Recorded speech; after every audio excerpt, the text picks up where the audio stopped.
దేశవ్యాప్తంగా సంచలనం సృష్టిస్తున్న పశ్చిమ బెంగాల్ ట్రైనీ డాక్టర్ హత్యాచారం కేసులో సీబీఐ దర్యాప్తు చేస్తున్న విషయం తెలిసిందే. తాజాగా కేసు విచారణకు సంబంధించిన అప్డేట్స్ ను సుప్రీంకోర్టుకు సీబీఐ రిపోర్టు సమర్పించింది. Justice D Y Chandrachud, justice J D Pardiwala, justice Manoj మిశ్రాతో కూడిన త్రిసభ్య ధర్మాసనం ఈ హత్యాచార ఘటనపై సుప్రీంకోర్టులో విచారణ జరిగింది. ట్రైనీ డాక్టర్ రేప్, మర్డర్ కేసును కప్పిపుచ్చే ప్రయత్నం చేశారని సీబీఐ రిపోర్టులో పేర్కొంది. ఈ కేసులో నిందితుడు డాక్టర్ తల్లిదండ్రులను సైతం తప్పుదారి పట్టించారని సీబీఐ తెలిపింది. శవ దహనం తర్వాతే ఎఫ్ఐఆర్ నమోదు చేశారని సీబీఐ వివరించింది.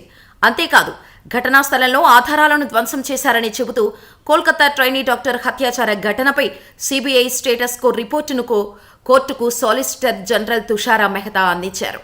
ఈ సీబీఐ రిపోర్టును సీజేఐ డివై చంద్రచూడ్ త్రిసభ్య ధర్మాసనం పరిశీలించింది. సీబీఐ రిపోర్టును పరిశీలించిన అత్యున్నత ధర్మాసనం మృతురాలికి ఆగస్టు 9న సాయంత్రం 6:10 నుంచి 7:10 మధ్య పోస్టుమార్టం చేయడం చాలా ఆశ్చర్యంగా ఉందని, 9వ తేదీ సాయంత్రం 6:10 పోస్టుమార్టం నిర్వహించిన తర్వాత మృతదేహాన్ని అంత్యక్రియలకు కోసం రాత్రి 9 గంటలకు కుటుంబ సభ్యులకు అప్పగించారు.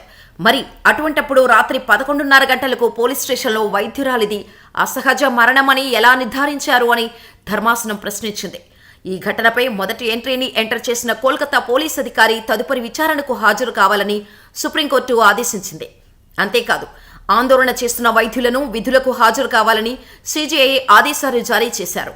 విధుల్లోకి చేరిన వారిపై అధికారులు చర్యలు తీసుకోకుండా చూసుకుంటామని సుప్రీం హామీ ఇచ్చింది. వైద్యం కోసం వస్తున్న పేదలను విస్మరించలేం. మీ ఆందోళన కారణంగా పేదలు నష్టపోకూడదు. మీరు వెంటనే విధుల్లో చేరండి. మీరు విధుల్లో చేరిన తర్వాత మీపై అధికారులు ఎలాంటి చర్యలు తీసుకోకుండా చూస్తామని ప్రధాన న్యాయమూర్తి జస్టిస్ డివై చంద్రచూడ్ నేతృత్వంలోని త్రిసభ్య ధర్మాసనం స్పష్టం చేసింది. అంతేకాదు, దేశవ్యాప్తంగా డాక్టర్లు, మహిళల రక్షణకు జాతీయ స్థాయి టాస్క్ ఫోర్స్ ఏర్పాటు చేస్తూ సుప్రీంకోర్టు కీలక ఆదేశాలు జారీ చేసింది. ప్రముఖ డాక్టర్లతో, నిపుణులతో కలిసి 10 మంది సభ్యులతో టాస్క్ ఫోర్స్ ఏర్పాటు చేసింది. అయితే సుప్రీం ఏర్పాటు చేసిన కమిటీలో రెసిడెంట్ డాక్టర్లను చేర్చాలని వారి తరపున న్యాయవాదులు సుప్రీంకోర్టును కోరారు.